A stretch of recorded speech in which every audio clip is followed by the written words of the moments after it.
अस्सलाम वालेकुम दोस्तों, इनसाइड में मौजूद अगर मैं गुजारने लिए जनाब बड़ा धमाका होने जा रहा है 8 जून यानी आने वाले ये जो नेक्स्ट वीक है, अगले 6 दिन के बाद GHQ इस्लामाबाद रावलपिंडी में एक बहुत ही बड़ी और इम्पॉर्टेंट बैठक होने जा रही है, जिसके अंदर ज़बरदस्त किस्म के सख्त तरीन फैसले किए जाएंगे। और इन फैसलों से पहले वज़ीर आज़म पाकिस्तान जनाब शहबाज शरीफ साहब की तरफ से भी कौमी सलामती कमेटी का एक इजलास बुला लिया गया है। और इस इजलास में इमरान खान साहब को मेरा ख्याल है कि मुकम्मल तौर पर अब ये जो 2 इजलास होने जा रहे हैं, इनके अंदर इमरान खान को मुकम्मल तौर पर फिक्स करने का प्लान बना लिया गया है, या ये जो हालात व वाक़यात हैं ये उसी सिमत में जा रहे हैं कि जनाब he is no more required. और अगर he is no more required तो फिर उसके लिए जो दस्तयाब शवाहिद है, बताया ये जा रहा है कि इस कदर शवाहिद का ज़ख़ीरा मौजूद है कि इमरान खान का बच निकलना इस सारे मामले में ख़ास तौर पर 9 मई के वाक़यात से बहुत ही ज़्यादा मुश्किल है। और एक अहम तरीन हुकूमती शख्सियत ने इस खाकसार को ख़ुद इस बारे में आगाह किया है कि जनाब कड़ी से कड़ी मिल गई है और ये जो वाक़यात हैं और इसका जो तसलसल है ये इस तरीके से जुड़ के इसके सामने आया है कि इमरान खान साहब के लिए इसको झुटलाना बहुत ही ज़्यादा मुश्किल हो जाएगा। और इसके साथ साथ ये सिर्फ कड़ी से कड़ी नहीं जुड़ी, बल्कि शवाहद का इतना बड़ा ज़ख़ीरा हमारे हाथ लग चुका है कि अब उसके बाद इमरान खान साहब के लिए जो ऑप्शंस हैं वो बहुत ही ज़्यादा महदूद हैं। और उस शख्सियत ने इस बात का दावा किया है कि कुछ ऐसी शख्सियात भी इमरान खान के ख़िलाफ़ गवाही देने के लिए तैयार हैं, बल्कि ना सिर्फ गवाही बल्कि ये वो शख्सियात हैं जिन्होंने ख़ुद हुकूमत को, या आप ये कह सकें कि वो तमाम इदारे जो इस वक्त 9 मई के वाक़यात की तहकीकात कर रहे हैं, उन्होंने प्लेट में रख के वो सबूत दिए हैं। और बताया ये जा रहा है उन शख्सियात की तरफ से ये बात बड़े वसूख से कही गई है कि इमरान खान के लिए अब जो सिचुएशन होगी, जैसे ही उनका ट्रायल का आगाज़ होगा तो वो विटनेस बॉक्सेस के अंदर जहाँ पर वो जिन शख्सियात को देखेंगे उनको देख कर वो हैरान कम होंगे और परेशान बहुत ही ज़्यादा होंगे। और इस सिचुएशन के अंदर ये बहुत ही ज़्यादा रेलिवेंट किस्म का सवाल है कि जनाब 8 जून को ऐसा कौन सी बैठक होने जा रही है और कौमी सलामती कमेटी का जो इजलास शहबाज शरीफ साहब ने तलब किया है, उस इजलास के अंदर कौन कौन से शवाहद पेश किए जा रहे हैं, या जो रिपोर्ट्स हैं क्या उनके अंदर वो शवाहद मौजूद हैं। इन दोनों सवालात का जायज़ा लेंगे। लेकिन उससे पहले जनाब चौधरी परवेज़ इलाही साहब का जिक्र करना बहुत ही ज़्यादा ज़रूरी है, क्योंकि चौधरी परवेज़ इलाही साहब के साथ भी रवायती कहानी को दोहराया जा रहा है जो माजी के अंदर पाकिस्तान तहरीक इंसाफ के दीगर रहनुमाओं के साथ दोहराई गई। यानी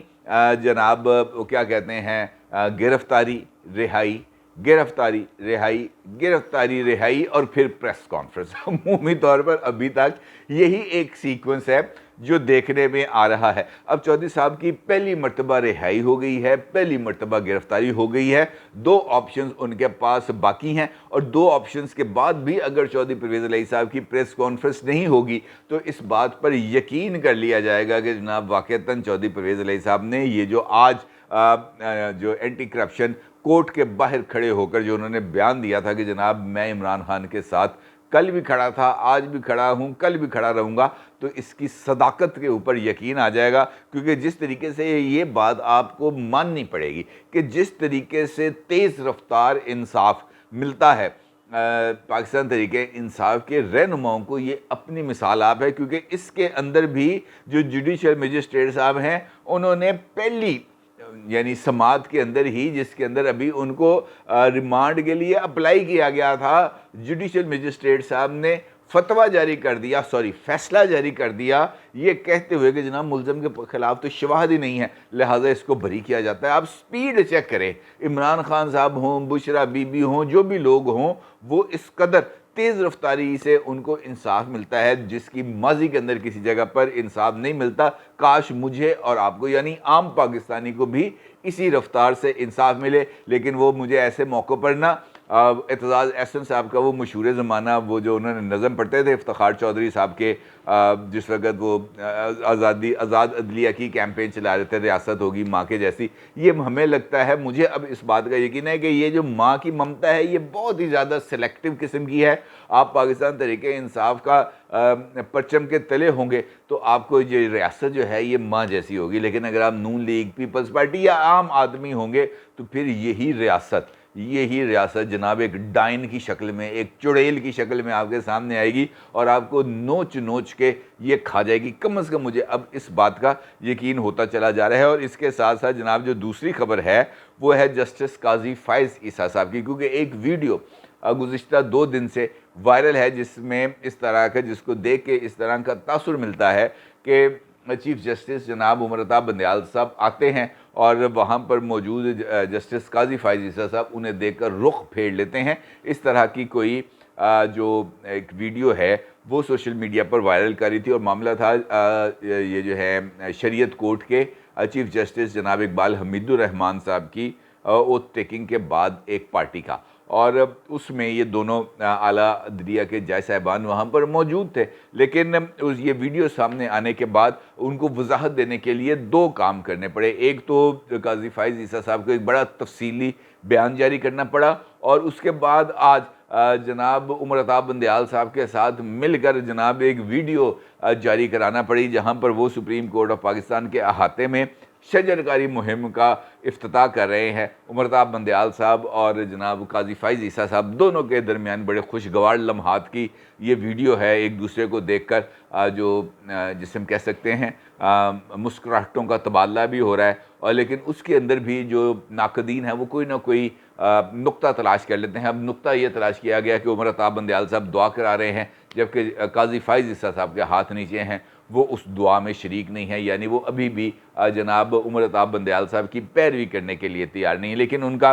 काजी फ़ाइज़ ईसा साहब का जो बयान है वो सामने आ गया है। वो ये कहते हैं सुप्रीम कोर्ट में अलग धड़ा बनाने की खबरें बेबुनियाद हैं, और उनका ये कहना है कि जनाब फौरी इंसाफ के लिए हमें गैर ज़रूरी अमूर में पड़ने की बजाय मिलकर मजबूत अदालती निज़ाम को तामीर करना चाहिए। और फिर उनका ये कहना है कि जनाब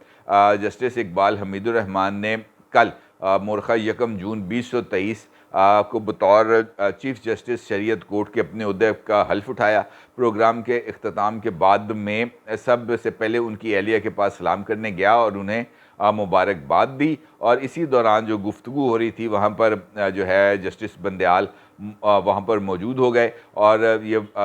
जो वीडियो है ये सर्कुलेट होगी कि जनाब मैंने जस्टिस बंदयाल को सलाम नहीं किया, जबकि इससे चंद मिनट पहले ये मैं कर चुका था। मेरे मुड़ने की वजह ये थी कि जस्टिस रहमान की एहलिया अपने बाज़ रिश्तेदारों से मेरा तारुफ़ करवाना चाहती थी। फिर उनका ये कहना है कि जनाब ये गैर ज़रूरी गलत फहमियाँ नुकसान का सबब बनती हैं और गठ जोड़ के ज़रिए घड़ी गई झूठी कहानियों का माजी करीब में निशाना बनने की वजह से मुझे और मेरे ख़ानदान को इस तकलीफ़ का बखूबी अंदाज़ा है। अब जनाब जस्टिस काजी फ़ाइज़ ईसा साहब का बयान सामने आ गया है, लिहाजा ये एतराज़ करने की तो पहले भी कोई बात नहीं थी, अब भी कोई ऐसी बात नहीं है। लेकिन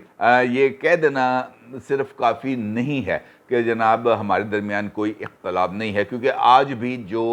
कॉज लिस्ट जारी की गई है सुप्रीम कोर्ट के रजिस्ट्रार की तरफ से, वहाँ पर मुसलसल 8वें हफ्ते भी काजी फ़ाइज़ ईसा साहब को किसी एक मुकदमे में, किसी एक बेंच में शामिल नहीं किया गया, और वो गुज़िश्ता 7 हफ्तों की तरह इस 8वें हफ्ते में भी बदस्तूर चैम्बर वर्क ही करेंगे। तो सवाल ये है कि जनाब क्यों? अगर इख्तलाफ नहीं है, अगर कोई अलग धड़ा नहीं है, अगर उनकी पसंदीदगी का लेवल इस हद तक ज़्यादा है, तो फिर उनको भी जो इंसाफ की फराहमी का अमल है उसके अंदर शामिल होना चाहिए, लेकिन वो शामिल नहीं हो पा रहे। शायद 8 जून को होने वाले जो अहम तरीन बैठक है जिसने GHQ में होना है, शायद वहाँ पर इस तरह की किसी और अमूर के ऊपर भी तबादला ख्याल कर लिया जाए। अलबत्ता कौमी सलामती कमेटी का जो इजलास अब बुलाया गया था, वो इजलास आज होना था, लेकिन अचानक वज़ीर आज़म साहब को ये सूझा कि वो टर्की जाएं और वहाँ पर जाकर जनाब रजब तैयब उर्दवान साहब को एक मरतबा फिर सदर बनने पर मुबारकबाद दे दें। लिहाजा उन्होंने सलामती कमेटी के इजलास को मौखर किया और वो टर्किया चले गए और वहाँ पर जाकर उन्होंने रजब तैयब उर्दवान साहब से शेक हैंड करना है, तस्वीरें उतारनी है, रोटी शोटी खाएंगे, कल परसों वापस आ जाएंगे और उसके बाद ये जो नेशनल ये जो सिक्योरिटी कमेटी है इसका इजलास दोबारा होगा। अब ये बताया जा रहा है कि इस सिक्योरिटी कमेटी के इजलास में जो एजेंडा है, एक जानिब तो वो भी बहुत ज़्यादा वसी है और इस इजलास के अंदर जो मुख्तलिफ़ रिपोर्ट्स हैं वो पेश की जाएंगी, ख़ास तौर पर 9 मई के वाक़यात पर। और इस हवाले से अहम तरीन का मैं ज़िक्र कर रहा हूँ, इदारों ने इस बात की तस्दीक की है कि जनाब उनके पास अच्छा खासा ज़ख़ीरा मौजूद है, अच्छा खासे शवाहद मौजूद हैं जो वो पेश करेंगे जब अप्रोप्रिएट फोरम पे इमरान खान साहब का मामले को टेकअप किया जाएगा। यानी उनके ख़िलाफ़ ऑफिशियल सीक्रेट एक्ट और 9 मई के वाक़यात पर दहशतगर्दी का पर्चा जो दर्ज हो चुके हुए हैं ऑलरेडी 3 कंटोनमेंट एरियाज़ में, उसको रेफ़र किया जाएगा फ़ौजी अदालतों में और वहाँ पर ये सारे का सारा मामला जो है वो टेकअप किया जाएगा और वहाँ पर ये शवाहद दिए जाएंगे। अलबत्ता उनका ये कहना है कि जी हमारे पास ऐसे कॉन्क्रीट सबूत मौजूद हैं जो इमरान खान साहब का जिनसे बच निकलना बहुत ज़्यादा मुश्किल होगा और ये बात इस्टेब्लिश कर दी जाएगी उन कॉन्क्रीट सबूतों के ज़रिए कि जनाब ये जो 9 मई के वाक़यात हैं इसके अंदर इमरान खान ना सिर्फ ख़ुद मुलव्वस थे बल्कि इसकी जो प्लानिंग है वो तमाम की तमाम इमरान खान की मौजूदगी में और इमरान खान की हदायत पर हुई। अगरचे 9 मई को वो नैब की हिरासत में थे, लेकिन उसके लिए वो तमाम जो प्लानिंग थी वो करके गए और फिर इसी हवाले से एक जियो फेंसिंग रिपोर्ट भी आई जो हम्माद अज़हर साहब और असलम इकबाल साहब की है 9 मई वाले दिन। और ये बताया गया है कि 9 मई वाले दिन ये दोनों शख्सियात ना सिर्फ इमरान खान के साथ राब्ते में थे बल्कि वो तकरीबन 700 से ज़ायद वो लोग जो 9 मई के वाक़यात में मुलव्वस थे उनके साथ भी राब्ते में थे। लिहाजा ये कड़ियाँ जियो फेंसिंग के ज़रिए मिलती हुई नज़र आ रही हैं। अलबत्ता जो सबूत हैं वो देना और उन सबूतों को इस्टेब्लिश करना सबसे ज़्यादा इम्पॉर्टेंट है, क्योंकि अभी तक इमरान खान साहब के हवाले से जो दीगर मुकदमात हैं, जो इंसदाद दहशतगर्दी के जो इमरान खान साहब कहते हैं कि जनाब मेरे ऊपर कोई 150 से ज़ायद मुकदमात हैं, वहाँ पर कोई कॉन्क्रीट सबूत नहीं दिया गया। लेकिन अब अगर ये जो कानून नाफज करने वाले इदारे, चाहे वो सिविल हैं चाहे वो गैर सिविल है, अगर वो ये कह रहे हैं कि जनाब हमारे पास कॉन्क्रीट सबूत है, तो फिर इन कॉन्क्रीट सबूतों को हम जैसे लोगों के कानों में डालने की बजाय बेहतर ये है कि जनाब ये जो मामला है किसी अदालत के अंदर ये सबूत पेश करके एक मरतबा अगर आप सच्चे हैं तो ये मामला जो है निपट जाएगा। अलबत्ता ये सिंपल ये जो कहानियाँ हैं ये आगे बढ़ती ही चली जाएंगी और इनके रुकने का कोई इम्कान नज़र नहीं आ रहा। और बताया ये जा रहा है कि ये जो नेशनल सिक्योरिटी कमेटी है जिसका इजलास होना है वो भी नेक्स्ट वीक के अंदर, उस इजलास में ये तमाम जो इबहाम है वो ना सिर्फ दूर किया जाएगा बल्कि जो अस्करी साइड है वो भी अपना जो इनपुट है वो देगी और जो सिविल साइड है वो भी अपना इनपुट देगी और इस हवाले को, इस मामले को फाइनली सेटल डाउन कर दिया जाएगा नेक्स्ट वीक के अंदर। अब 8 जून को GHQ के अंदर भी एक बैठक है और जनरल आसिम मुनीर साहब उस मीटिंग को चेयर करेंगे और उस मीटिंग के अंदर कुछ अहम पॉलिटिकल शख्सियात भी मौजूद होंगी। लिहाजा ये जो दोनों मुलाकातें हैं इनको आप किसी भी सूरत नज़रअंदाज नहीं कर सकते। चाहे मीटिंग GHQ में हो, चाहे मीटिंग जो है वो प्राइम मिनिस्टर ऑफिस हो, जहाँ जहाँ पर अस्करी लीडरशिप मौजूद होगी वो मीटिंग यकीनी तौर पर गैर मामूली नौयत की होगी, उसके असरात गैर मामूली नौयत के होंगे, उसके फ़ैसले गैर मामूली नौयत के होंगे। लिहाजा इन तमाम चीज़ों को हम एक दूसरे के साथ जोड़ तो सकते हैं लेकिन इन इम्कानात को मुस्तरद नहीं किया जा सकता कि जनाब घेरा जो है वो तंग हो गया है और अब खान साहब के लिए बच के निकलना बहुत ही ज़्यादा मुश्किल है। अपनी राय को ज़रूर इज़हार कीजिएगा। आपका बहुत शुक्रिया। अल्लाह हाफ़िज़।